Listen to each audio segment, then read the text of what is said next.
الرحيم. كتاب التوحيد. باب قول الله تعالى: أفأمنوا مكر الله فلا يأمن مكر الله إلا القوم الخاسرون. وعن ابن عباس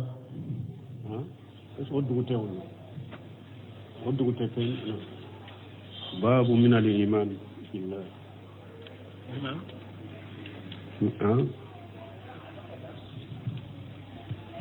بونداي مبا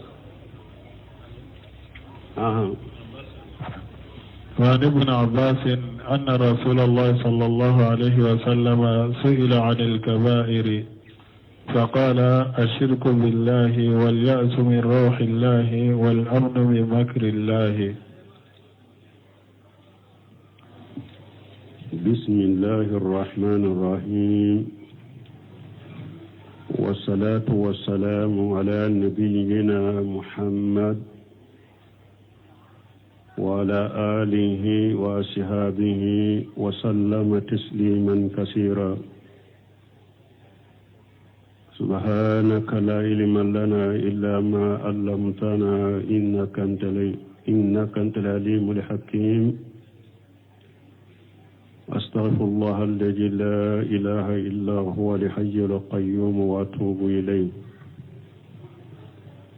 اللهم انفعنا بما علمتنا وعلمنا ما ينفعنا وزدنا علما.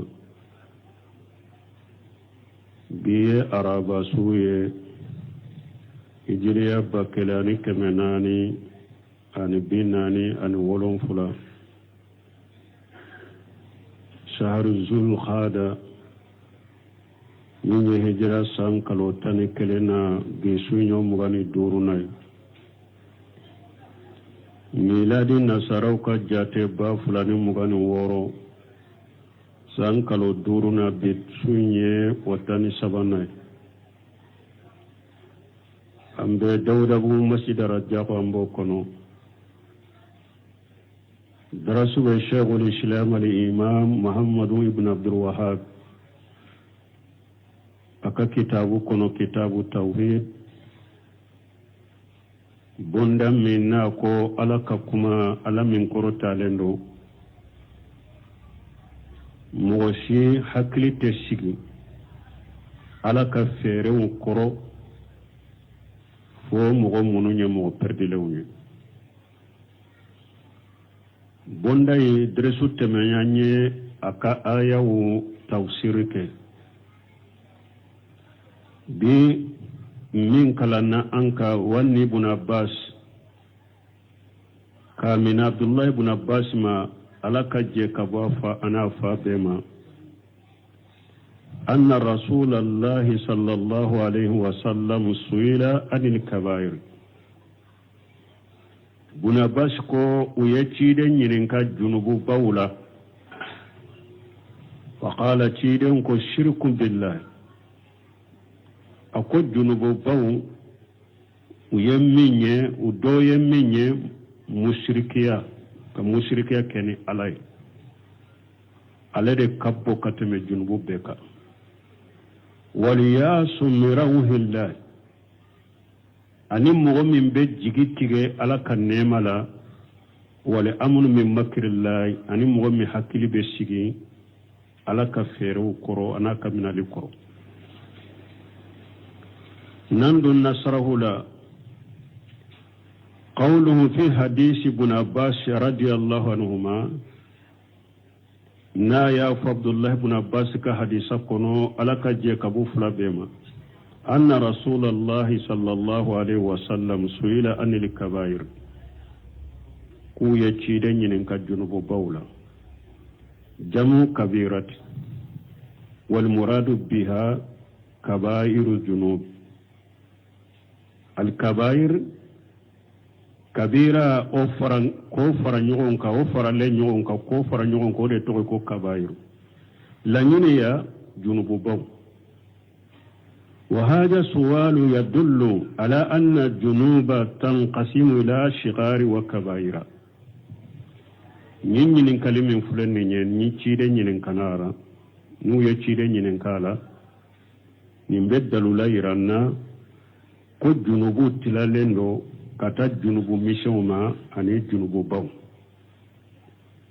wa hari dallala zalika alquran alqur'ana fana yo yiranna qala ta'ala lako ala min qur'talendo in tastanibu kaba'ira ma tunhauna anhu nukaffiru ankum sayi'atikum ala ko na yawu yere koloshi junubu bawma ne ala ya fatanya kabo junubu bamunuma na ya yere koloshi kabo uluma aka junubu mishew ne ala bu ulu ya fawye wa qala ta'ala lako ala min qur'talendo الذين يستنبون كبائر الإثم والفواحش alakum mugomunu bu yere koroshi junubu bawma ani junubu cejugu wal kabair laysat ala darajatin wahidatin awa junubu baw fana tella halakile na wote daraja kele na de junubu baw fana be nyogonye fa baduha akbar min badi junubu baw fana kabbo nyogonye واختلف العلماء هل هي معدودة أو مهدودة دون كباو ينيغون سوسو يا لا جنوب باو وجاتلين دون حكي بالاوا ube junubu ba ko do de fora ni o yera junubu min fo o to ko junubu ba mahduda kore wode fa qala ba'du ahli al-ilm innaha madudatu doni ko baw do ko junubu baw jatelende do ko hakke do de junubu baw ye wa sara yuaddiduha wa yatatabba'u nususa munu nyen fo lu labana bake ka junubu baw ko jate ka tugu kolo munu be junubu kolo munu yaira ko junubu min ye junubu baw bo jate yatatabba'u wa yatatabba'u nususa alwaridata fi jalika ukerasa dalila munun nana wala bake ni dalla min nana junubu minna ko junubu bado bo jate munun ko junubu baw jate lendo ulu donnan ni sirala kulu be junubu baw jate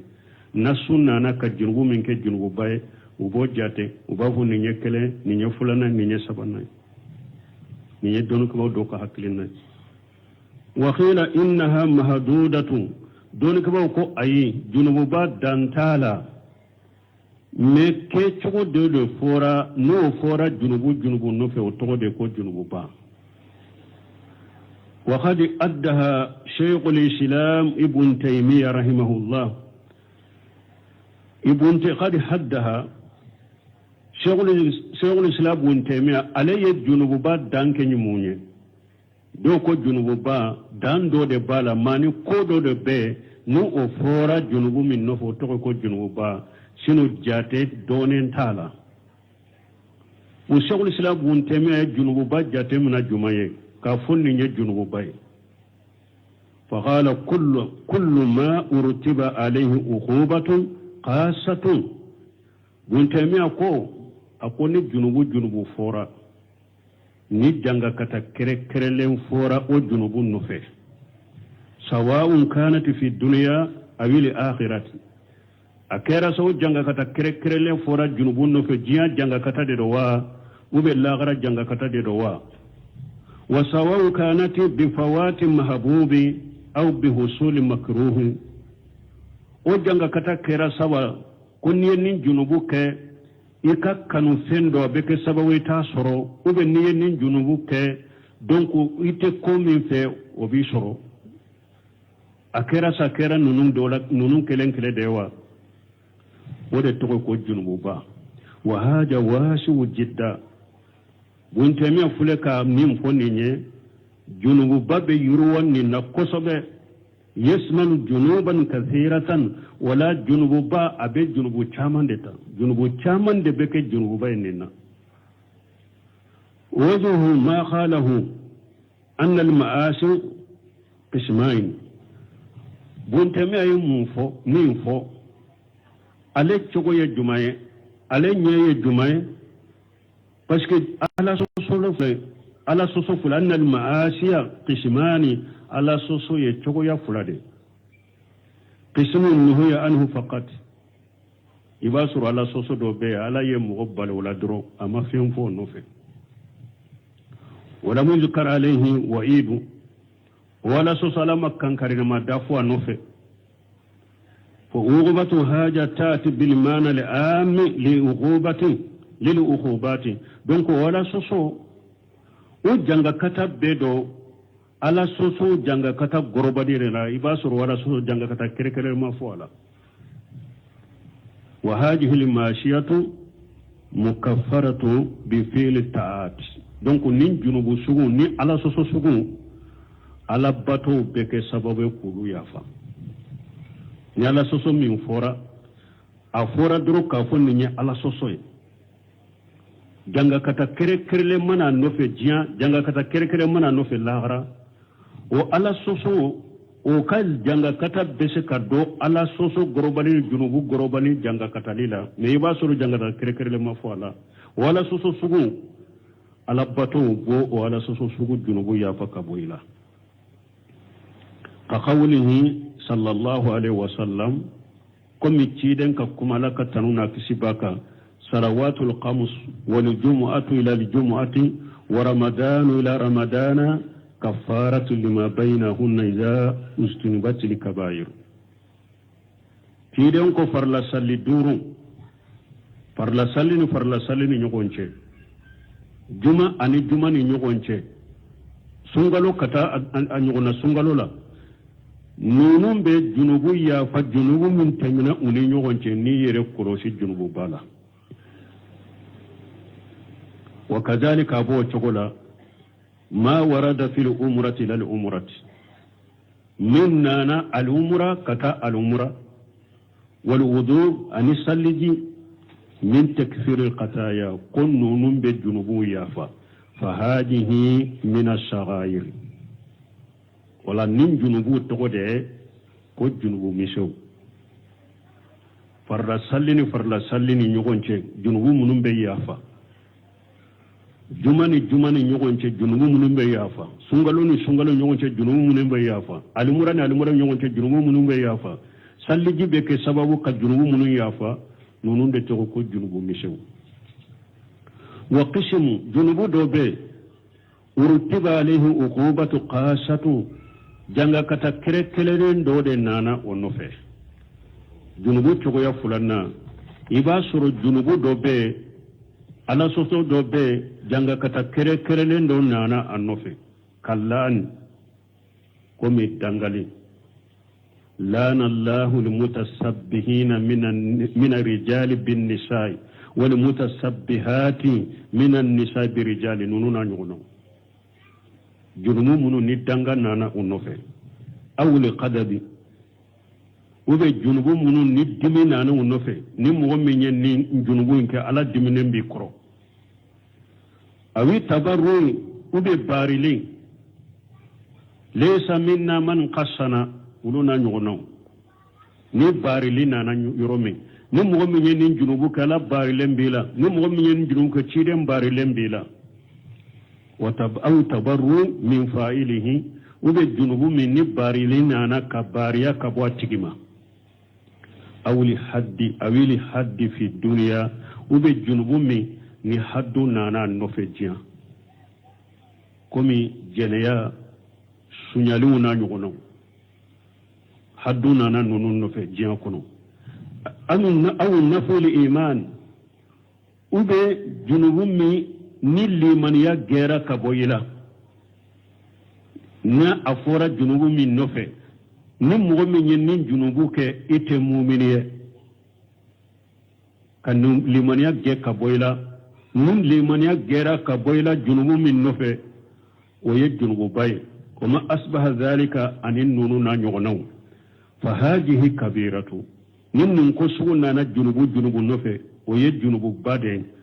taktalifu fi maratibiha ni junubu ban yere fana u bolende nyogon koro nu ka martabawe parce que lu fana kabbo nyogonye wasailu fi hajal hadis mais ñinin kali kala min ñinin kali ke ni hadisa la ka ci de ñinin ka inma qasduhu ma'rifatul kaba'ir lestanibaha mun ye ciden ñinin kan ni hadisa la kabo kabara junubu la aye ciden ñinin ka de akalla ñine munye ka ciden ñinin ka pour ale ka junubu baw do aba yere kolosi junubu baw la cogomi seba min ye ciden ñinin ka akalla ñini yenninde khilafa li hali kasiri min annas al yawma aleni mogo caman kalla hala bora ñogon koro bi mogo wula yas'alu li ya'lama faqati bi mogo olu be fendo ñinin ka puru ka do doro ka fendo doro men wula ñini te ka barake na mogo caman ka ñinin kali yenninde jiyan labayna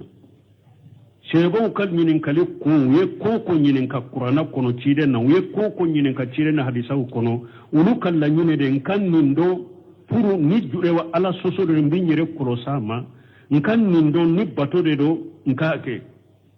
sebo kanyinin kali tun la nyine tunya ninde ne bi mo kanyinin kali de ube fendo nyinin kan ni nye farda wa ni nye sunna wa ni ya ka farda fo alla nyine tenka do ko wajibi don ka farda don kan ka alla nyine toye alla ni mu nye dro ka do ya la farda ube sunna do alla nyine te baray donc ñen ñinin kali kala ni mo chama bi mo chama kala hala bora ñogon koro haythu yashalu li ya'lama faqat parce que bi mo be ñinin kali ke pour kan ni ndode doro walizalika naqasati barakatu ilimihim ninde koso sisan kam mo o ka doni barikawul naqasira parce que doni take kan ñini pour ka barake nay doni bake kan ñini pour kan ni ndo kon ni ñen ni doro min kalla ñini ten kañini kan ka barake nay bi mogo tay ni wodi yato bi mogo ka doni barikaw dogoyara qawluhu ni cedon ko shirkum billah na ko junubu ba mushrikiya zahiru al itlaq hadisa kene mala be minyira hadisa be minyira na jahiru la kene mala la junubu bede ye junubu bay الإتلاف أن المراد به شرك الأصغر والأكبر لا من يد نتيجنكم جنوب باي مشرك يد جاهر يد مشرك سكوبه مشرك فتني أكم بابا أبي جنوب با وهو جاهر من ده حديثك جاهر وين لأن الشرك الأصغر أكبر من الكبائر parce que mushrikiya fitini fana kabbo kabaira junubu mushrikiya fitini afana kabbo kabaira junubu parce que ndella kafo nko junubu tilalendo tilayro madamado junubu min kabbon kateme junubu beka shirkul akbar ni o boray shirkul asghar ni o boray al kabair ni o boray al saghairu junubu kumbaba ewa oye shirkuye o boray shirkul asghar ni o boray al bidya ni bidya boray kabaira junubu ni kabaira junubu boray junubu misew durute ni nya shirkul akbar o de kabona be kele ni o boray shirkul asghar ni o boray bidya ni o boray kabaira junubu ni o boray junubu misew duru junubu be ñogon fe katanin to la donc mushrikiya fitini o kabbo junubu bay qala ibn mas'ud abdullah ibn mas'ud ko lain ahlifa billahi kajiba ahabbu ilayya min ahlifa bi ghayrihi sadiqa ka fu mushrikiya fitini akabbo junubu ba de fulani abdullah ibn mas'ud ko ale kakkaleni alaye ngalonka ko o kadi alaye katema kakkaleni ala tanaye cinyaka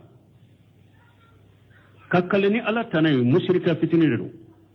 al halfu bi ghayrillah mushrika fitini do shirkul asgharu do hiron ko man kana halifan falyahlifu billahi aw liyasmutu akoni mo min be kalkaleni ala ubi kidade donc kakkaleni ala tanaye mushrika fitini de do wa abdullah ibn mas'ud ko ale kakkaleni ala ngalonka ko kadi ale o kadi ale katima kakkaleni ala tanaye cinyala munna parce que na akalani ewa alaye ngalonka oye junubu bade ni ale kalani alaye ngalonka oye junubu bade mais ni akalani ala tanaye tinyaka oye mushrikiya fitini de donc wala ni nya yiranna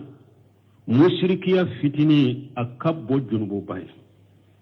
وذلك فله لأن سيئة الشرك أعظم من سيئة الكذب parce que mushrikiya junubu o kabbo ngalon junubuye fadalla ninya dalula iranna ala anna shirka min al kabair mutlaqa shirku beye kabaira junubuye to bela shirku fitiniyo mushrikiya kumbaga be kabaira junubu mushrikiya to be kabaira junubu akumba bana fitini be wa shirku billahi yatadammanu shirka bi urububiyatihi وبألوهيته وبأسمائه وصفاته كم مشرك يا كني على أبا كنو كم مشرك كني على أكاد دليلا كم مشرك كني على أكاد بطولا كم مشرك كني على أكاد تغونا كم منكتولا مشرك يا بدوني سببلا كم مشرك يا كني على في ربوبيته ويد ني ايا يرا ko dan fe ngure be min be se ka dalike min ye dalike ka far alaka o ye mushriki ya fi rububiyya ni eya yira ko ala be kon latige togomi shegu do be waliju do be o fana be se ka kon latige wo togo kelena mushriki ya do fi rububiyyati ni e ko ala be sanji nati togomi mugo do be o fana be se ka sanji nati o ye mushriki ya fi rububiyyati mushrikiya be se ka kɛ ala ka dali ni ala ka latigɛw la mushrikiya be se ka kɛ la aw bi uluhiyatihi u bɛ ala ka bato mushrikiya bɛ kɛ ala ka bato la n'i ye ɛwɔ fɛn wɛrɛ bato ka fara ala kan ka sujuru bɛ fɛn wɛrɛ ka fara ala kan kɛ wuruku kɛ fɛn wɛrɛ ka fara ala kan ka kantigɛli kɛ fɛn wɛrɛ ka fara ala kan ka dafalen kɛ fɛn wɛrɛ ka fara ala kan u bɛ ka fɛn wɛrɛ barika ɲini ka fara ala ka ko sun n'a ɲɔgɔnnaw kaburu kɔnɔ mushrikiya do fi uluhiyatihi ka kaburutigi wele den tɛ ne bolo den di ma garijɛgɛ tɛ ne la garijɛgɛ kɛ n na man kɛnɛ n kɛnɛya n'i ye nin ɲini kaburutigi fɛ nin ye mushrikiya ye fi uluhiyatihi i ye fɛn fara ala k'a ka bato la wa bi asma'ihi wa sifatihi mushrikiya be se ka kɛ ala ka tɔgɔw ni ala ka mankutuw la ni ala ka tɔgɔ ni ye ala ka tɔgɔ minnu bɛ ala la ni ala ka tɔgɔ ninnu ye danfɛnw kɛ kelen ye u bɛ ala ka mankutu dɔ i y'o di danfɛn dɔw ma u bɛ ye ala ka mankutu nankari ka bɔ ala la nin ye mushrikiya de ye fi asma'ihi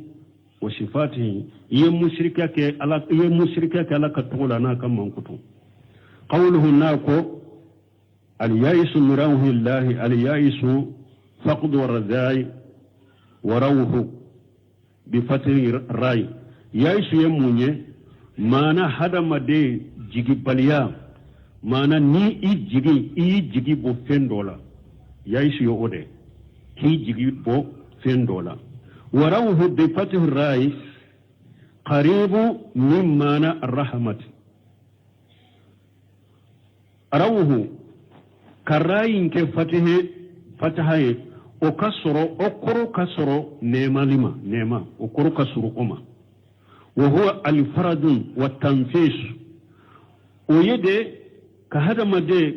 ka boda dima ni ka nina kiliyoro dima mana ibasoro ko gelen do tumbi ka boyka rawuhu ya ode وليائس من روح الله من كبائر الجنوب هذا ما دينك جيتيجي على كفونيلا أنا على كنيمة لا كنيمة كبائر الجنوب ديرو أبي كبائر الجنوب ديلا لنتائجه سيئة فسكي لاني جوجو من بالا كونشكاسي جوجو من بالا وقصو قوله ناكو الأمن من مكر الله يهكلك سيغالك من علي كرو وفنى جمعي بأن يشاء الله ما استدراجه بالنعم ما نهدى مدينك على سوسو كافراك على باكي كنيمة سوريكا فريكي تنك منا ninde togo al amni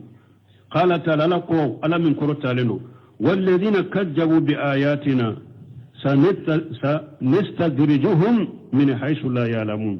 ala ko mo munu yenne ala ka yaw galon tiga ne be chunka mina yoro la nu yere ta mire mbu mina yoro mi isi daraja munye e ba ke ka ala soso lafiya nema garjage abake ka surika ibe ala soso ka odi atola sunu basri ko akum mo ba ke ka ala soso ibe junubu ke ala ba ke ka nema ni lafiya surika ika do ko ala ba ke ki chunka mina isi daraja de ro herate o yede herato yede o isi daraja de wa umuli lahum ne ala be makononi kuye inna kaydi matinu ne ala ka fere ya aka giride wa jahiru hajali hadis ni hadisa akene malana jahiru be min ranna al hashru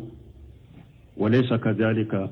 a jahiru be min ranna mana kairat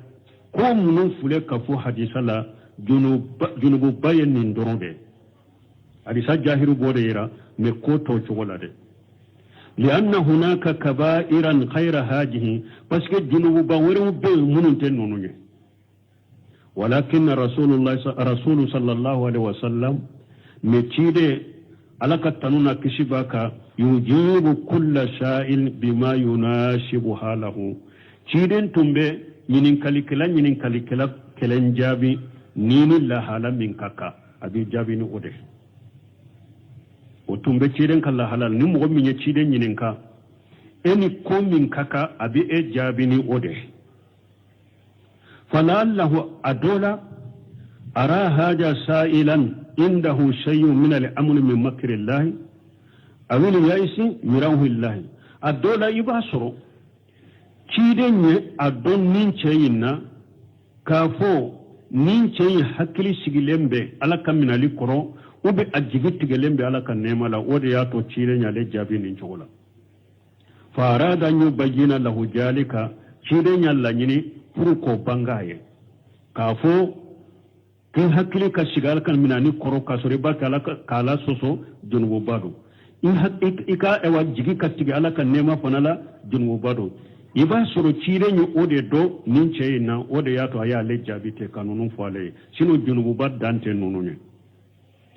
wa hadhihi masailatu ibn samilu kunni masaila min fulani nye yambaghi an yuftina laha akaka hada made ika ijanto ni nyorola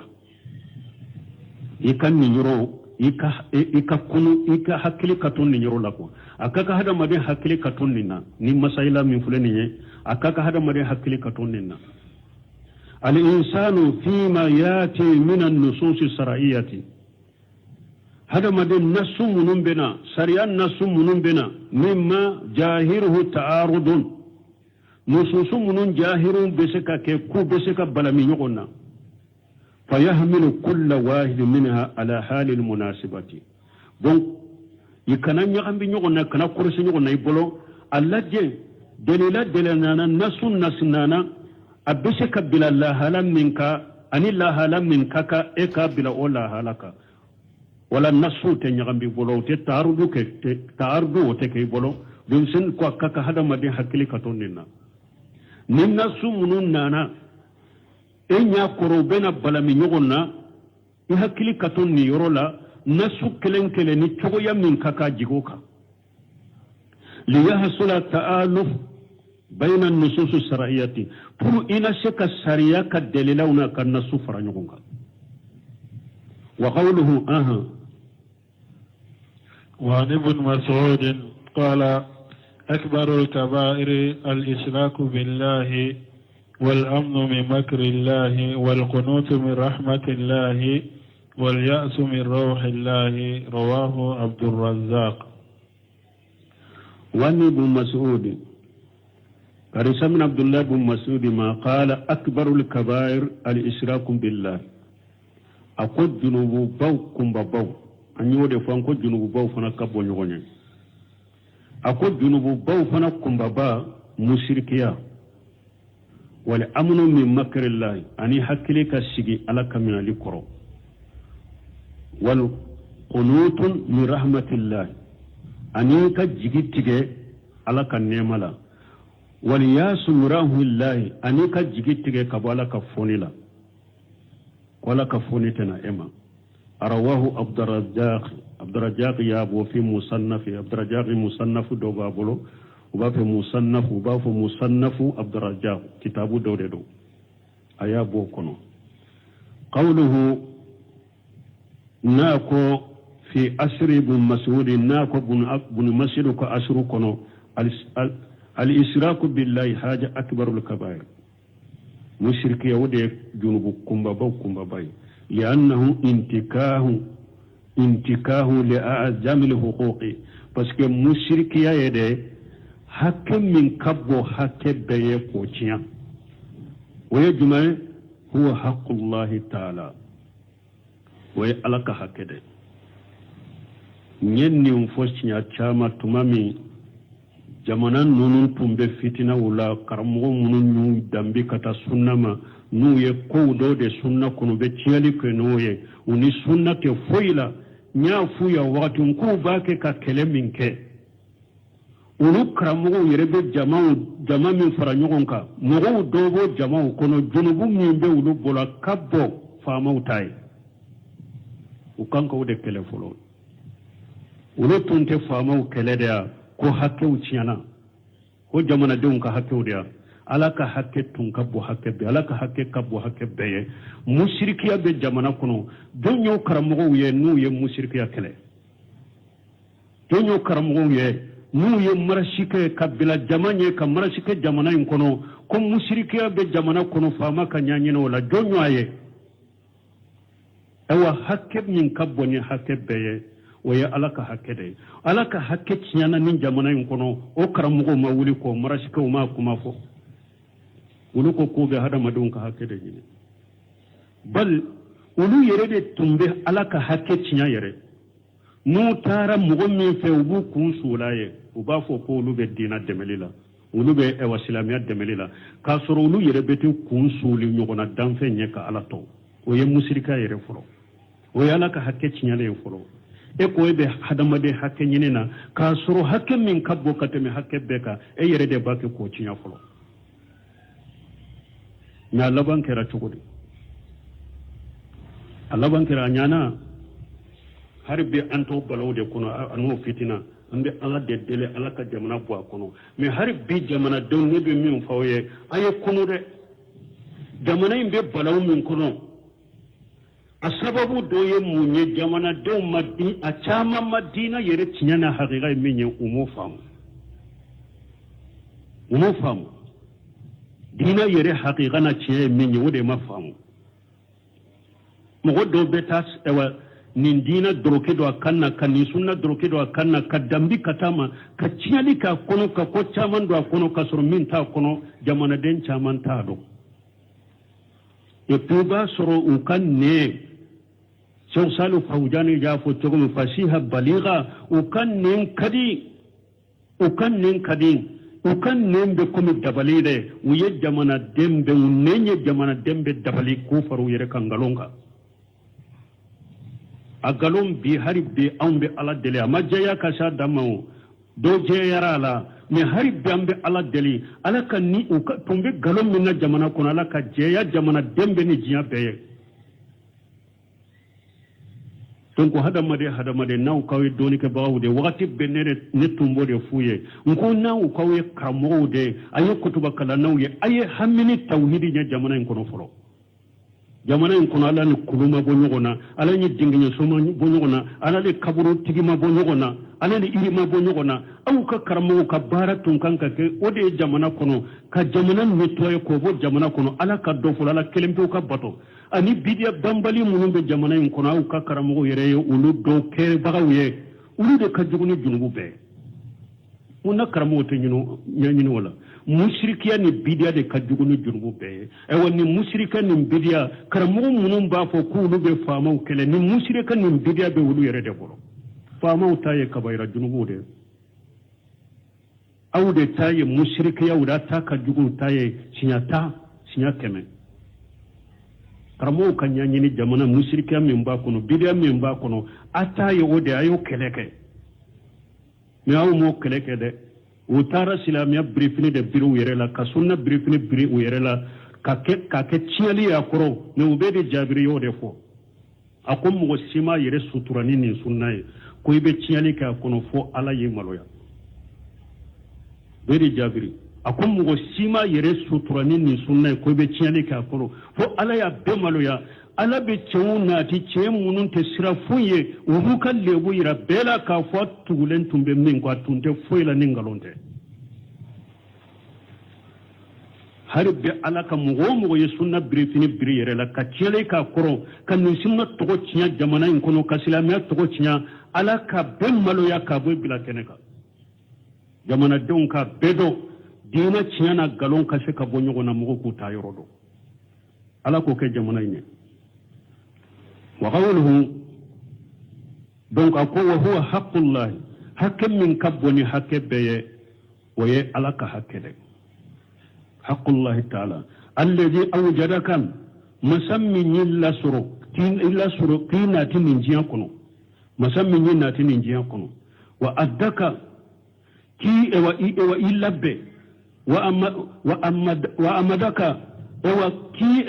ewa ideme mana kashekiye fala ahada akbaru alayka ni'mata min Allah ta'ala dan fin shite min kan nema kabbo ikakateme alaka hada made dan fin shite min kan nema kabbo ikakateme alaka ala min korota leno donc niyo o hakke cinya li de kabbo ni hakke beye wodi yato mushrikiya kera jurubu bawbe kumba bay قوله لأمن من مكر الله سبق سره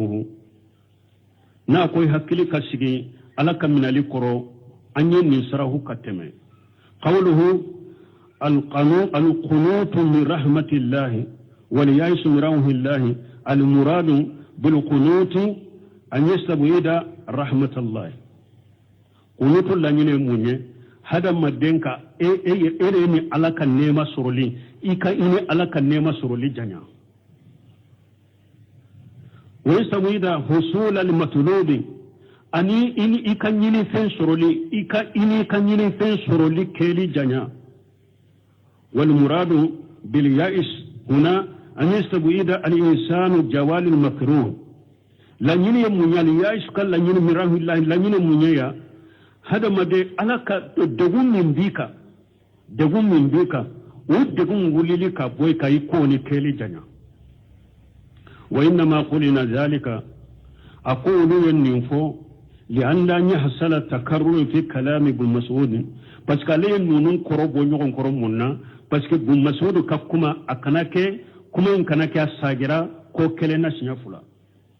دونك ودياتو دونك مكرا يو تفسير فيني الياس مرام الله كو تفسيري كرويرلا pour عبد الله بن مسعود ككما كناك كما كلا الساجرة لا سنفلا والخلاصة كما سرنا أن الشائر إلى الله يعتريه شيئين يوافقانه ربه كما سرنا مغمم باث كتامة كتا ألما كوفلا ودشك إسر كوفلا من نوب إدن سرلا كتايتك ألما وهما وكوفلا يموني وهما الأمن من مكر الله والقنوط من رحمة الله وكفر يمويه يحكي كشجي على كم من الكرو أني فنا يكجيب تيجي على كنيملا فإذا أصيب بدراي أو فات عليه هذا ما دين نتورا ياسرو وب أكل ينيدو تارا كادا ما يحب لا ينمي ما يحب تزيده إلا متداركه ربه يستولي عليه القنوط ما هذا ما دين نتورا ياسرو أو فات عليه ما يحب وبن نمي أبني في نوء تاركادا تزيده إذا هذا ما دين سرو أولا إلا متداركه ربه ما أتجي على ما دمه يستولي عليه القنوط جيجي وبيانغاكا ni hadamade ni toray hadamade soro ube atumba fe kamin soro watara kada ibe hadamade soro o wakati ni ala de ma deme iba soro o wakati jigibe tige ala kan ne mala wasamuidu alfaraja min yadda min baka ko foni ko baka aboni keli janya wala yasha li asbabihi sababu min beka ato ni dego yimbe baka ato sababu nyereke tuni wa mali amnu min makrillah min hakli sigira alaka min alikoro fataziru li insana ibe hadama den soro muqima ala al maasi addumalendo asigilendo addumalendo ajolendo ala sosoka ma tawfuru nyami alayhi kasru nema bake ka chayaka nema bake ka bwaka abake ka ala soso min nema bake ka bwaka wa yara annahu ala alhaqi nema min bake ka suraka ayele yere nyana ko lebe chinyadeka parce que ni yayin ndala soso ala soso la nema bake ka surunka wa yahira ala ben fede donc aba yere jate mina sisa ko lebe chinyadeka فيستمر في باطله أبدوم أكنغلو إنا فلا شك شكتالا أن هذا استدراج شكتالا كافون نيجون كمنا دي كابو على في كتاتي على كتاتي ما مسائل وبسك كلا فيه مسائل الأولى تفسير آية الأعراف فيه مسائل دوبين نمبوندا كنو الأولى فلو تفسير آية الأعراف سورة الأعراف كالتفسيرين وهي قوله تعالى أفأمنوا مكر الله فلا يأمن مكر الله إلا القوم القاشرون وقد سبق توسيرها أن توسير فوق التمام الثانية تعريف آية الحجر تفسير آية الحجر الثانية فلنا تفسير آية الحجر سورة الهجر كآية توسيرين وهي قوله تعالى ويألككم على من قرطالين ومن يقنط من رحمة ربه إلا الضالون وقد سبق تفسيرها أن ينفنا التوسير كتمين الثالثة شدة الوعيد في من أمن مكر الله الثالثة سبنا شدة الوعيد كان كريمة جلة في من أمن مكر الله مغمي حكي سيرا ألك من الكرو kankarima gele be ni bonda da katima hadisaw ni aya koso wajalika wayjumay bi annahu min akbar al kabair ko minye in hakli kasigi alaka minali koro ko junubu kumba baw de do kama fil ayati wal hadith kuma be aya kono chogomi ani hadisa wa tughadu min al ayati al ula wal hadithaini ambo mina kabo aya folo inna ani hadisa fula minna akofe الرابعة شدة الوعيد في القنوت الرابعة مسائل ناننا شدة الوعيد في القنوت كان كريم جلين نانا كي جيجيتيجي كابو على كفوني فنالا كان كريم جلين نانا وفنالا توغجو امبو من الآية الثانية ambo mina kabo aya fulana na wali hadisaini ani hadisa fulan min kalana ambe joya inshallah ni ala yadri sura iranna ambe stawa bonda kurata subhanakallahumma rabbuna bihamdika ashhadu an la ilaha illa anta astaghfiruka wa atubu ilaik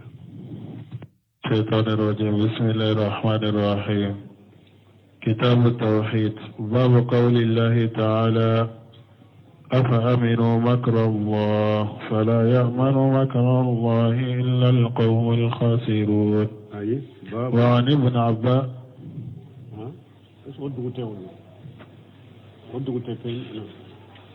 باب من الإيمان بالله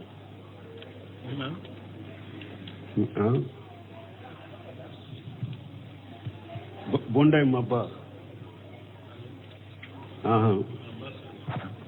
وعن ابن عباس أن رسول الله صلى الله عليه وسلم سئل عن الكبائر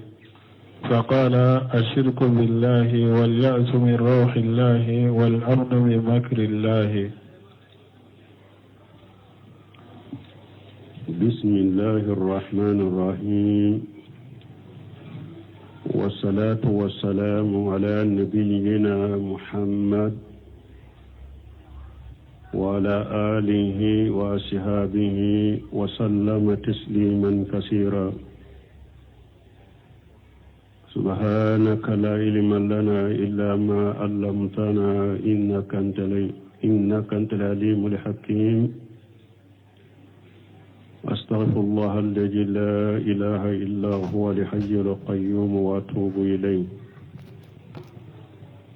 اللهم انفعنا بما علمتنا وعلمنا ما ينفعنا وزدنا علما.